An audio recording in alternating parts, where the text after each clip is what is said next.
V.I. Lenin. From Narodism to Marxism. Published, Riyadh, No. 3, January 24, 1905. Published according to the text in Riyadh. Source: Lenin Collected Works, Foreign Languages Publishing House, 1962, Moscow, Volume 8, pages 83-89. Translated, Bernard Isaacs and the Lady Sitter-Lasker. Transcription / markup, art symbol. Public domain, Lenin Internet Archive. You may freely copy, distribute, display and perform this work, as well as make derivative and commercial works. Please credit Marxists Internet Archive as your source. README. Article 1. A legal newspaper recently expressed the opinion that this is no time to dwell on the antagonism of interests among the different classes opposing the autocracy. This opinion is not new. We have come across it, of course, with reservations of one sort or other, in the columns of Osvobozdenie and Revolutionная Russia. It is natural that such a point of view should prevail among the representatives of the bourgeois Democrats. As far as the Social Democrats are concerned, there can be no two opinions among them on this question. The combined struggle of the proletariat and the bourgeoisie against the autocracy must not and cannot make the proletariat forget the antagonism of interests between it and the propertied classes.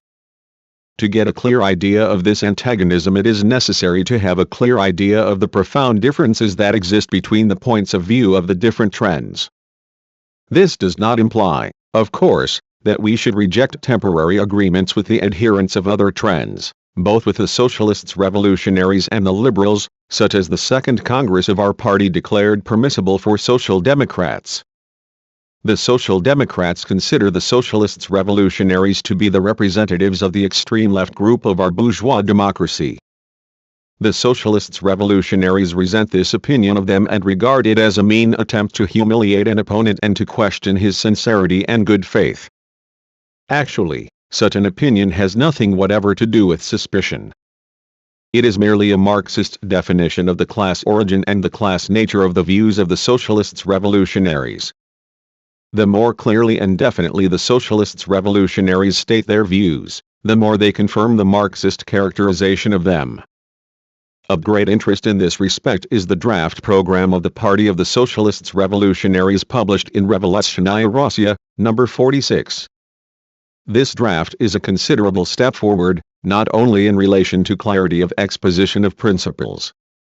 The progress is to be noted in the content of the principles themselves, the progress from Narodism to Marxism, from democracy to socialism. Our criticism of the socialists revolutionaries has obviously borne fruit. It has compelled them to lay particular stress on their socialist good intentions and the views which they hold in common with Marxism. All the more glaring, on the other hand, are the features of their old, Narodnik, vaguely democratic views. We would remind those who are prone to accuse us of being contradictory, recognizing the socialist good intentions of the socialists revolutionaries, while defining their social nature as bourgeois democratic, that examples of socialism, not only of the petty bourgeois but of the bourgeois variety, were long ago analyzed in the Communist Manifesto. The good intentions of being a socialist do not rule out a bourgeois democratic essence. A study of the draft reveals three main features of the socialist revolutionary world outlook. First, theoretical emendations of Marxism. Second, the survivals of Narodism in their views of the laboring peasantry and the agrarian question. Third, the same Narodnik survivals in their view of the impending Russian Revolution as non-bourgeois in character. I said emendations of Marxism. Precisely. The whole main trend of thought, the whole framework of the program, points to the victory of Marxism over Narodism.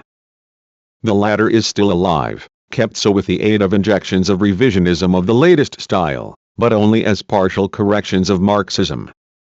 Let us take the main general theoretical emendation, the theory of the favorable and unfavorable relation between the positive and negative sides of capitalism. This emendation, insofar as it is not completely muddled, introduces the old Russian subjectivism into Marxism. the recognition of the creative historical activity of capitalism, which socializes labor and creates a social force capable of transforming society. The force of the proletariat denotes a break with Narodism and a transition to Marxism. The theory of socialism is founded on the objective development of economic forces and of class division. The emendation, in some branches of industry, especially agriculture, and in entire countries the relation between the positive and negative sides of capitalism is becoming, how far they have gone, less and less favorable.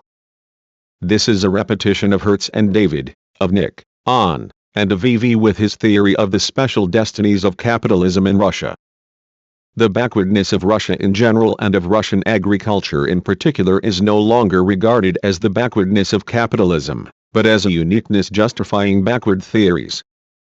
Alongside the materialist conception of history we get the time-worn view according to which the intelligentsia is capable of choosing more or less favorable paths for the country and of becoming the supraclass judge of capitalism, not the mouthpiece of the class that is begotten by capitalism's destruction of the old forms of life. The fact that capitalist exploitation in Russia takes on particularly repellent forms because of the survival of pre-capitalist relations is overlooked in typical Narodnik fashion. The Narodnik theory stands revealed still more clearly in the notions on the peasantry.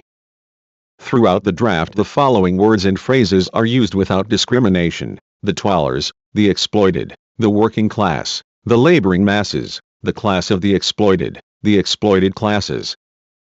If the authors stopped to think over the last term, classes, which escaped them unguardedly, they would realize that it is the petty bourgeois as well as the proletarians who work and are exploited under capitalism. What has been said of the legal Narodniks can be said of our socialists revolutionaries. To them goes the honor of discovering an unheard of type of capitalism without a petty bourgeoisie. They speak of the laboring peasantry, but shut their eyes to a fact which has been proved, studied, weighed, described, and pondered, namely, that the peasant bourgeoisie now definitely predominates among our laboring peasantry, and that the well-to-do peasantry, although entitled to the designation laboring peasantry, cannot get along without hiring farm hands and already controls the better half of the peasantry's productive forces. Very odd, indeed, from this point of view, is the goal which the Party of the Socialists Revolutionaries has set itself in its minimum program, in the interests of socialism and of the struggle against bourgeois proprietary principles, to make use of the views, traditions, and modes of life of the Russian peasantry, both as toilers in general and as members of the village communes, particularly its conception of the land as being the common property of all the toiling people. This objective seems, at first blush, to be a quite harmless, purely academic repetition of the village commune utopias long since refuted both by theory and life. In reality, however, we are dealing with a pressing political issue which the Russian Revolution promises to solve in the very near future. Who will take advantage of whom? Will the revolutionary intelligentsia, which believes itself to be socialist, utilize the toiler conceptions of the peasantry in the interests of the struggle against bourgeois proprietary principles? Or will the bourgeois proprietary and at the same time toiling peasantry utilize the socialist phraseology of the revolutionary democratic intelligentsia in the interests of the struggle against socialism? We are of the view that the second perspective will be realized, despite the will and the consciousness of our opponents. We are convinced that it will be realized because it has already 9/10 been realized.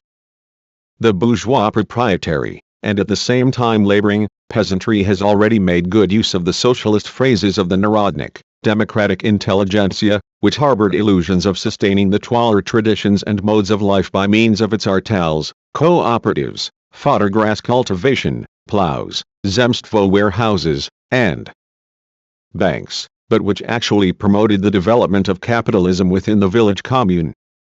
Russian economic history has thus proved what Russian political history will prove tomorrow. The class-conscious proletariat has the duty to explain to the rural proletarian, without in any way withholding support of the progressive and revolutionary aspirations of the bourgeois laboring peasantry, that a struggle against that peasantry is inevitable in the future. It has the duty to explain to him the real aims of socialism, as opposed to the bourgeois democratic fancies of equalized land tenure. with a bourgeois peasantry against the survivals of serfdom, against the autocracy, the priests, and the landlords. With the urban proletariat against the bourgeoisie in general and against the bourgeois peasantry in particular, this is the only correct slogan for the rural proletarian. This is the only correct agrarian program for Russian social democracy at the present moment. It was this program that our Second Congress adopted. With the peasant bourgeoisie for democracy, with the urban proletariat for socialism, this slogan will have a far stronger appeal to the rural poor than the showy but empty slogans of the socialist revolutionary dabblers in Narodism. We come now to the third of the above-mentioned main points of the draft. Its authors have by now broken with the view of the consistent Narodniks, who were opposed to political freedom on the grounds that it could only result in turning over power to the bourgeoisie. But the survivals of Narodism stand out very clearly in the part of the draft which characterizes the autocracy and the attitude of the various classes towards it. Here too, as always, we see that the very first attempts of the petty bourgeois revolutionary intelligentsia to clarify its conception of reality led inevitably to the complete exposure of its contradictory and superannuated views.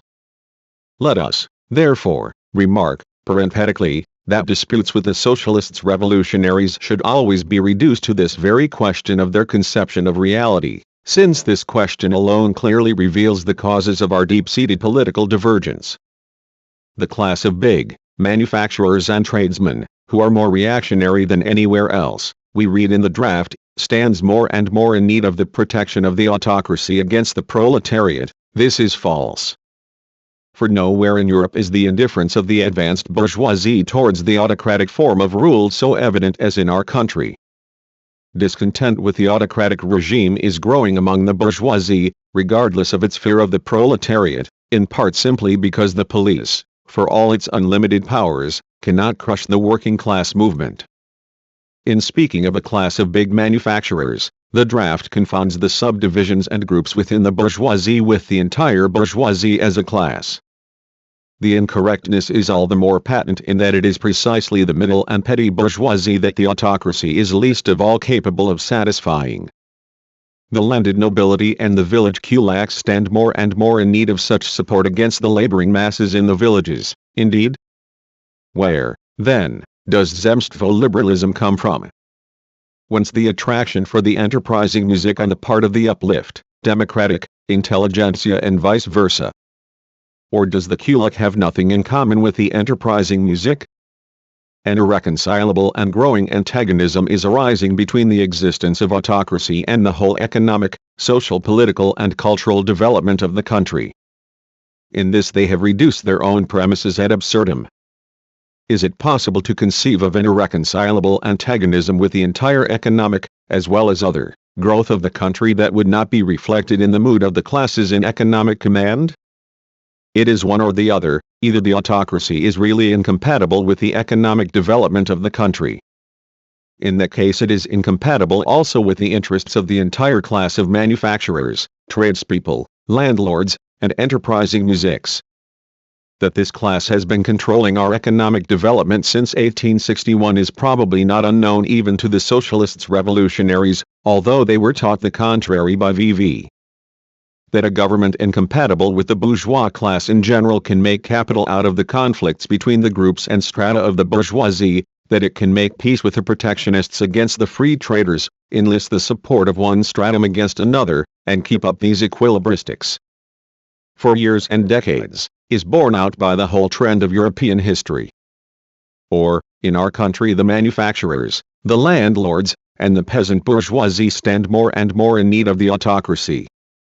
In that case we should have to accept the notion that they, the economic lords of the country, even taken as a whole, as a class, do not understand the interests of the country's economic development, that not even the advanced, educated and intelligent representatives and leaders of these classes understand these interests. But would it not be simpler to accept the idea that it is our socialists revolutionaries who do not understand the situation? We need but see, a little further on, they themselves admit the existence of a liberal democratic opposition, which embraces chiefly, in point of class, the intermediate elements of the educated society. But is our educated society not a bourgeois society? is it not bound by 1,000 ties to the tradesmen, manufacturers, landlords, and enterprising musics?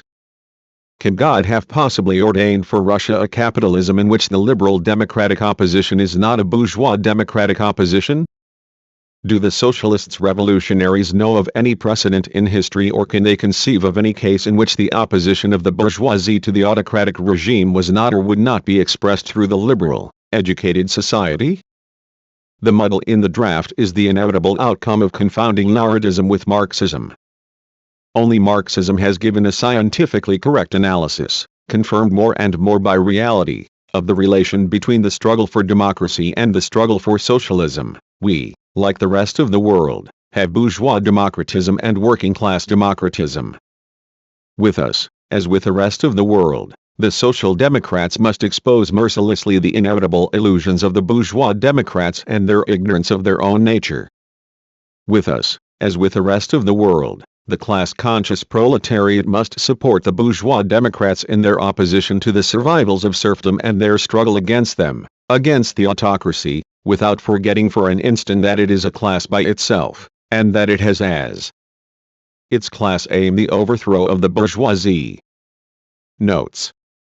Nikolai, on, pseudonym of N.F. Danielson, an ideologue of liberal Narodism in the 80s and 90s of the 19th century. The reference is to the abolition of serfdom in Russia in 1861.